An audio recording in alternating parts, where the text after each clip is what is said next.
Noong nakaraan, napadayo ako sa SMX Worldbex at nakita ko tong napakaangas na 20 volts brushless palm router ng Lotus. Nagustuhan ko kaagad ito, kaya eto, napabili tayo. Una kong nagustuhan dito ay ang kanyang lever lock. Pangalawa naman ay ang kanyang micro adjustment na mas mapapadali ang pag-set ng depth ng cut.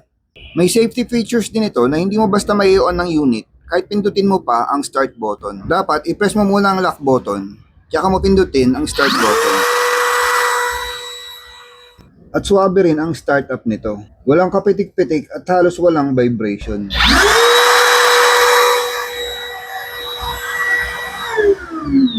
Suwabe, di ba? Kumpleto rin at functional ang mga accessories na kasama nito. Meron pa itong 6.35mm na collet at 6mm naman ang size ng nakakabit dito sa unit. Makakapal na rin ang bakal ng spanner wrench nito. At pati yung parallel guide, makapal din ang materyales. Nakita nyo naman hindi man lang nagbe-bend kahit mabigat ang unit.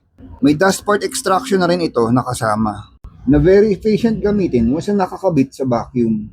May variable speed controller din ito na pwede ma-adjust for different applications. Ito ang bagong 20 volts brushless palm router ng Lotus.